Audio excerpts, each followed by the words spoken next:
friends of the media. Secretary Blinken and I just concluded our discussions, and we welcome the opportunity to brief all of you. Let me say right at the start that it's a real pleasure to welcome you back here, Secretary, back to Delhi. Our meeting takes place at an important juncture when key global and regional challenges need to be effectively addressed. That our bilateral partnership has advanced to a level that it enables us to deal collaboratively with larger issues is a matter of particular satisfaction. Now, you're all aware of the extent of transformation of our relationship in recent years. Prime Minister Modi and President Biden have spoken numerous times and participated in summits of the Quad, G7, and climate leaders this year. And Secretary Blinken and I, the two of us, we are actually meeting, I think, for the fourth time this year.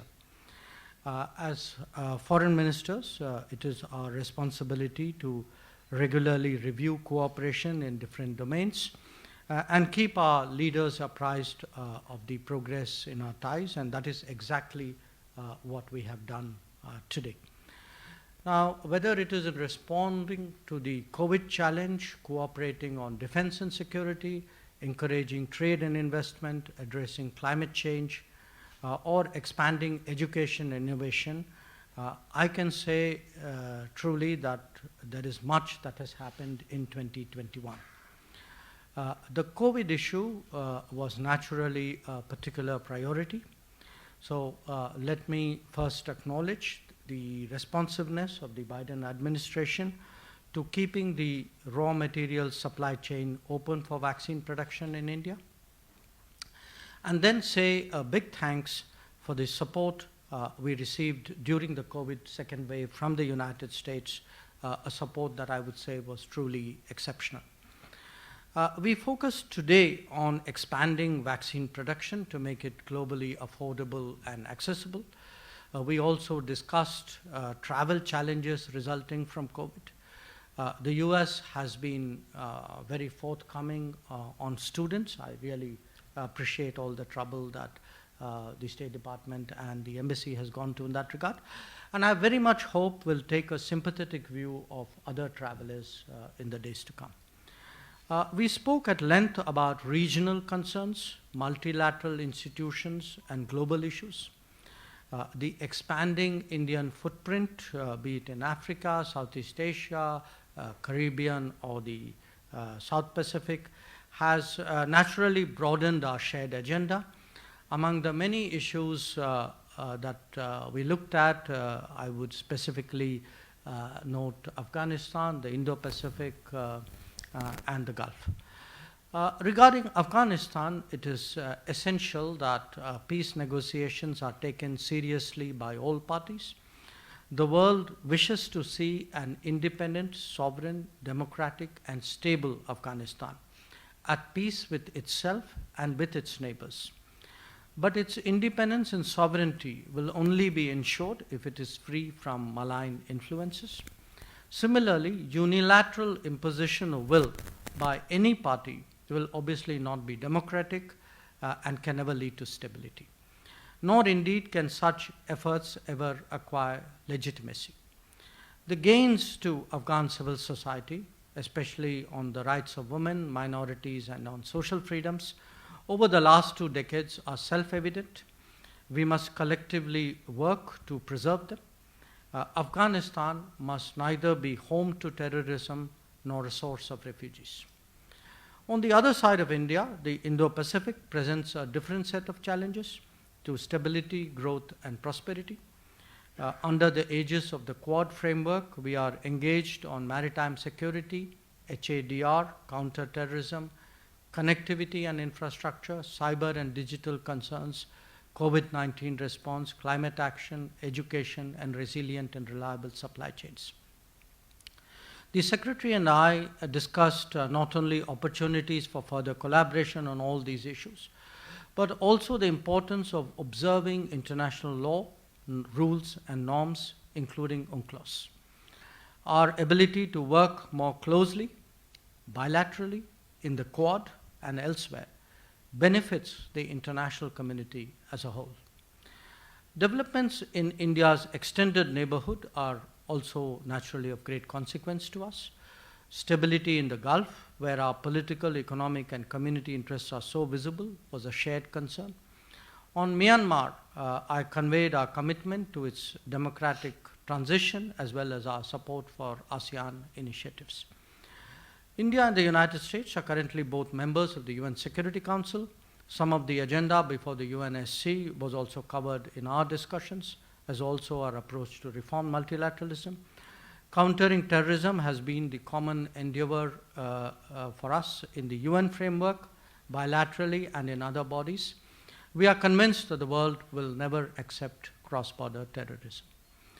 As regards climate change, the Agenda 2030 partnership that Prime Minister Modi and President Biden launched in April strengthens our commitment to meet Paris goals. Taking forward its clean energy and finance mobilization tracks is therefore vital.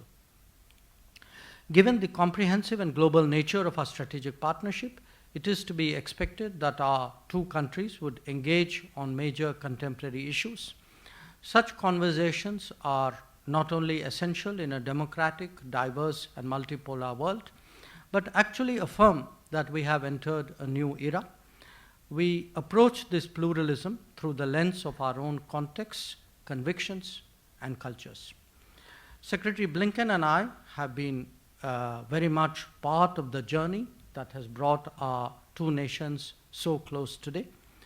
Our ties obviously serve our national and mutual interests well, but more important, make a real difference to the world and the big issues of our times. Having noted that, let me ask you, Tony, to give your take of our talks today, and I request the Secretary for his remarks. Thank you. Thank you very much, and good afternoon, everyone. It's a real pleasure to be back in India. I was just thinking that the first time I came here was 40 years ago with my family. I'm here now in a somewhat different circumstance, but it's wonderful to be here. And I especially want to thank Prime Minister Jaishankar, all of our colleagues in government, and some of the individuals I've had the opportunity to meet already today for an incredibly warm welcome. The Minister and I have a partnership and friendship going back some years, and I have to say it's one of the particular pleasures of my job to be able to work with you on a regular basis. There are few relationships in the world that are more vital than the one between the United States and India. We are two of the world's leading democracies, and our diversity fuels our national strength. We are two of the world's largest economies, powered by the innovative spirit of our people. At a time of rising temperatures and sea levels, we, two of the world's largest carbon emitters, are on the front lines of the climate crisis and the leading edge of a new green economy. Our countries know firsthand the lethal consequences of climate change. And the Indian and American people are united by millions of family ties stretching back generations and by shared values and shared aspirations. Together, the actions that India and the United States take are shaping the 21st century and beyond. That's why strengthening the partnership with India is one of the United States' top foreign policy priorities.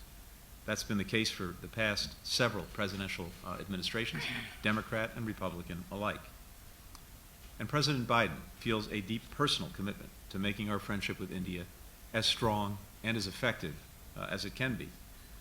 We believe this partnership will be critical for delivering stability and prosperity in the Indo-Pacific region and beyond, and for showing the world how democracies can deliver for their people. And we believe that there's a good deal that we can accomplish together on so many fronts, including in the near term. As the Minister said, we discussed a number of critical issues today, COVID-19 being at the top of the agenda. It's hit both of our countries very, very hard. We remember with gratitude, and we will not soon forget, the aid and assistance that India provided to us in the early days of COVID-19 when our hospitals were overwhelmed early in the pandemic.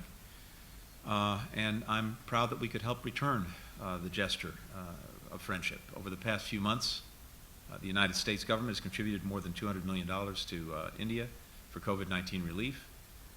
And there's been a huge outpouring from individual Americans, from the private sector, in support as well.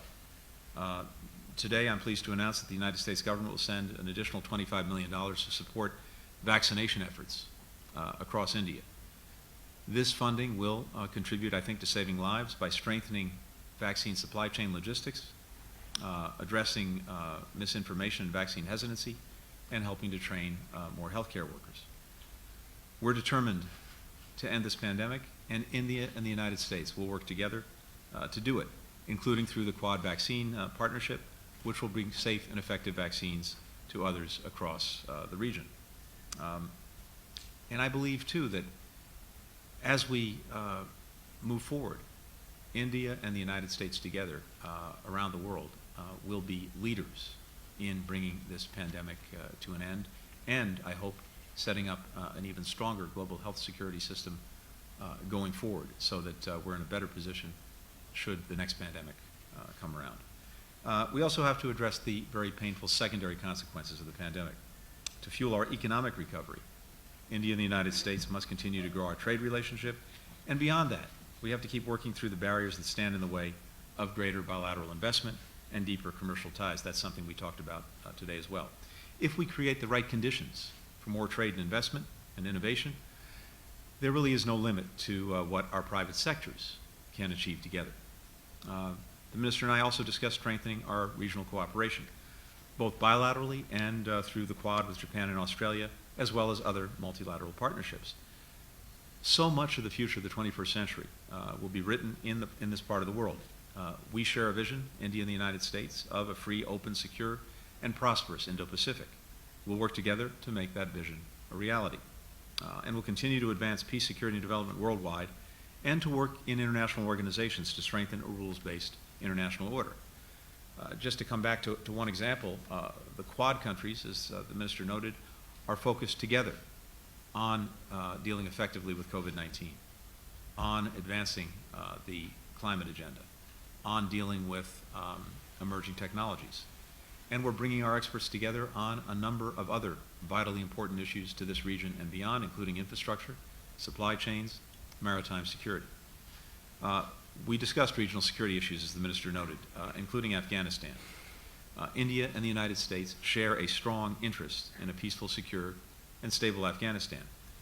As a leader and critical partner in the region, India has made and will continue to make vital contributions to Afghanistan's stability and development, and will continue to work together to sustain the gains of the Afghan people and support regional stability after the withdrawal of coalition forces from the country. And indeed, we talked about the climate crisis as well. Earlier this year, we launched the U.S.-India Climate and Clean Energy Agenda 2030 partnership to help achieve our ambitious 2030 targets.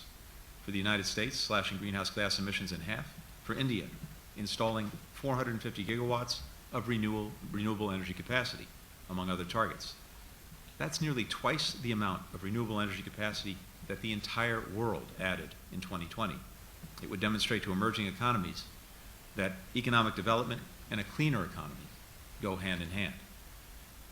Today's conversations, including my meeting earlier today with National Security Advisor Doval and my meeting later today with Prime Minister Modi, are valuable, important opportunities to carry our cooperation forward. Defense Secretary Austin and I are looking forward to hosting Minister Jaishankar and Defense Minister Singh later this year in Washington for the annual 2+2 dialogue. That's a critical forum for our two countries to deepen our strategic and security partnership. Finally, our bilateral relationship is strengthened by our shared values. As two of the world's leading democracies, we take seriously our responsibility to deliver freedom, equality, and opportunity to all of our people. And we know that we must constantly do more on these fronts. Neither of us has achieved the ideals that we set for ourselves. Part of the promise of democracy is the constant striving for better. As America's founders put it, to form a more perfect union, to always seek to strengthen our democratic institutions expand access to justice and opportunity, stand up forcefully for fundamental freedoms. Those values are the heart of our democratic systems. They're at the core of the vast array of partnerships connecting our countries, not only between our governments, but also between our private sectors, universities, civil societies, most of all, between our people. One last thing. To prepare for my visit today, I look back on an earlier visit to India by an American leader. In 2006, then Senator Joe Biden was here. And during that visit to India, he said, and I quote, "My dream is that in 2020, the two closest nations in the world will be India and the United States. If that occurs, the world will be safer." Well, it's 2021. Joe Biden is President of the United States. The friendship between India and the United States is one of the most consequential in the world. And we too look to the future, to 2030 and beyond, because once again, the choices and investments that we make today can produce a healthier, more peaceful, more prosperous, more democratic future for our children and for the world. That's the opportunity before us, and that's what the people of India and the United States will work together to achieve. Thank you. Thank you, Honourable Ministers, for your opening statements. I will now invite questions from the members of media here for our dignitaries. Given the time constraints, we will take 2 questions from the Indian media, and then I'll hand over to the spokesperson of the State Department, Mr. Ned Price, who's here with us, for the 2 questions from the US side. Let me begin with Parikshit Luthra from CNBC, please. Minister Jaishankar and Secretary Blinken, I believe both sides had detailed discussions on the situation in Afghanistan. Could you tell us about the areas of convergence and divergence about Afghanistan and the way ahead? Okay. I would say, rather than look at what is the convergence and what is the divergence, if the Secretary doesn't contradict me, I would say there was much more convergence, and there would be some issues on where we are coming from different places with different, interests and backgrounds. I think on the whole, it would be fair to say we agreed that, what I emphasized in my remarks, that peace negotiations should be taken seriously. It is the only way to create a lasting solution, and that the diversity of Afghanistan must be taken into account in finding that lasting solution. As the United States, of course, has a very unique involvement in Afghanistan, but as an immediate neighbor with a historical connection, we do feel that the way we are looking at it, the way we see the challenges ahead, what needs to be done, I would say our views were quite similar. I think that would be a fair description. I will certainly not contradict my friend for the most important reason that what he says is exactly right. I think we largely see Afghanistan the same way. We're both committed to the proposition that there is no military solution to the conflict that afflicts Afghanistan. There has to be a peaceful resolution, which requires the Taliban and the Afghan government to come to the table. And we both agree, I think strongly, that any future government in Afghanistan has to be inclusive and fully representative of the Afghan people. But ultimately, this has to be an Afghan-led and Afghan-owned peace process that we will all support. I think it's also accurate to say that there is largely agreement among most countries, both neighboring Afghanistan and in the region, on the need for that kind of future, and certainly a rejection of the proposition that military force is the way to define the future of the country, and strong support for an Afghanistan that is inclusive and representative of its people. So I would say that we are both not only in alignment, but working together and also working with other countries, both neighboring Afghanistan and in the region, to support that kind of future for Afghanistan. Let me just add one other point to emphasize.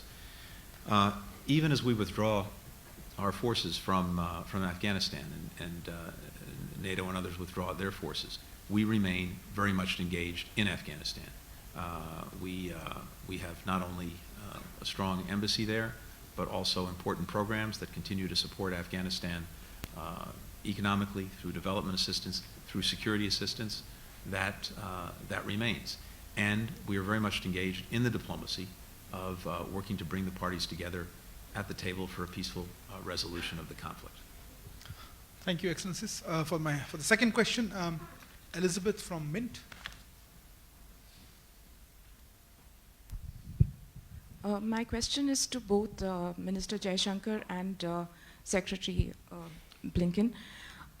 From your remarks, it seems there's been quite a bit of discussion on the Indo-Pacific and the Quad. Now, China doesn't lose any opportunity to criticize both these concepts. How would you answer Chinese criticism on the Indo-Pacific and the Quad? Because they've described it as a nation, NATO, clique of countries, etc. How would you answer this? I'm happy to start. Okay. And I won't contradict you. What the Quad is actually quite simple, but as important as it is simple. Four like-minded countries: India, the United States, Japan, Australia, coming together to work collectively on some of the most important issues of our time that are going to have a real impact on the lives of our people, and to do it in a way that hopefully ensures a free and open Indo-Pacific region and peace, security, and prosperity for the people of that region. So what we're doing together is coordinating, pooling our resources, pooling our thinking, and actively collaborating on a whole variety of issues that have an impact on the lives of our people, on COVID-19 and the vaccine initiative that we took with the first leaders meeting that took place just a few months ago, working on post-pandemic economic recovery together, working on the climate crisis, as well as a whole series of issues, everything from maritime security to infrastructure, that again are going to have a meaningful impact on the lives of our people. What the Quad is not is a military alliance. It is not that. Its purpose is, again, just to advance cooperation on regional challenges while reinforcing international rules and values that we believe together underpin peace, prosperity, and stability in the region. And of course, we're doing that as well in cooperation with other countries, with ASEAN, and other like-minded partners. Thank you. I'll now hand over. Let me just add a few words before you hand over. Look, I would, to what Secretary Blinken said, I would first of all emphasize, I'm giving you an Indian perspective here. In a globalized world today, India has interests far beyond its immediate borders. Okay. Certainly we have interests in the Indian Ocean, in the Pacific Ocean, in the Indo-Pacific. Our major trade partners are there, our major trade routes are there, our political partners are there. We have big community interests. I mean, any parameter you use, it's very visible that India has interest in the Indo-Pacific.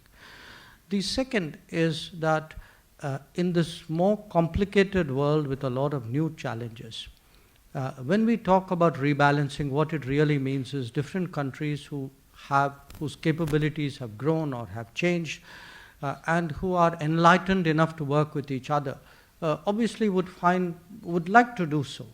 Now, for groups of countries to work together is not strange. This is the history of international relations. Groups of countries work together. We're in the same region. I mean, you have regional cooperation, or they sometimes work together even if they can find intersections of interest. I mean, the BRICS is one such example. So I think people need to get over the idea that somehow other countries doing things is directed against them. I think countries do things what are in their interest for their good and for the good of the world, and that is exactly what is the case with the Quad. Thank you, sir. Mr. Price, the floor is yours.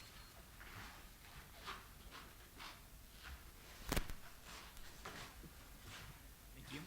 Our first question will go to Connor Finnegan of ABC News.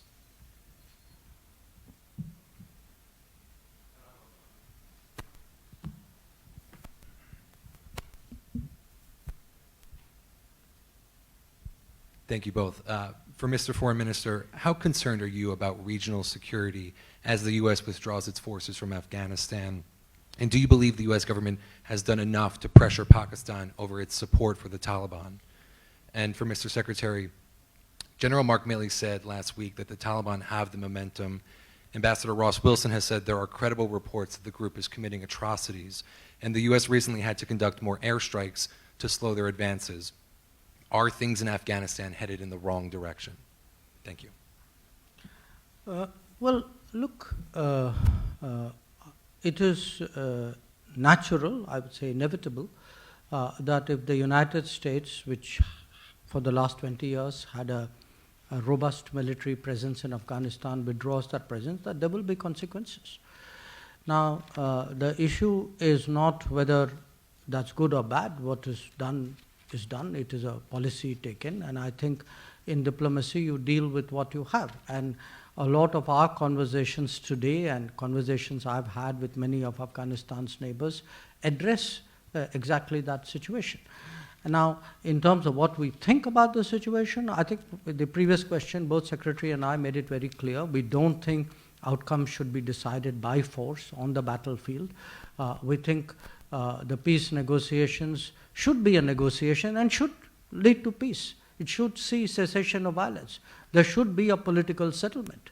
So that is where we are looking at, and I think there is a broad consensus, deep consensus. Most of the neighbors of Afghanistan agree with that. Now, I grant you, not everybody who agrees does what they say they would do. I noted the exception which you have pointed out to. But I think that is a reality which is not new. That is the reality over the last 20 years. And Connor, to your question, let me say a few things. Yes, certainly what we're seeing on the ground in the last week is the Taliban making advances on district centers, challenging some provincial capitals. We've also seen these reports of atrocities committed by the Taliban in areas that it's taken over that are deeply troubling, and certainly do not speak well to the Taliban's intentions for the country as a whole. Having said that, a few things. First, as I noted, we remain very much engaged in Afghanistan in support of the government through the various forms of assistance we're providing, including to the security forces, as well as the diplomacy that we're engaged in to try to bring the parties together in a meaningful way to resolve the conflict peacefully. And ultimately, an Afghanistan that does not respect the rights of its people, an Afghanistan that commits atrocities against its own people, would become a pariah state. The Taliban says that it seeks international recognition, that it wants international support for Afghanistan. Presumably it wants its leaders to be able to travel freely in the world, sanctions lifted, etc. Well, the taking over the country by force and abusing the rights of its people is not the path to achieve those objectives. There's only one path, and that's at the negotiating table to resolve the conflict peacefully and to have an Afghanistan emerge that is governed in a genuinely inclusive way and that's representative of all its people. Our final question will go to Courtney McBride of the Wall Street Journal.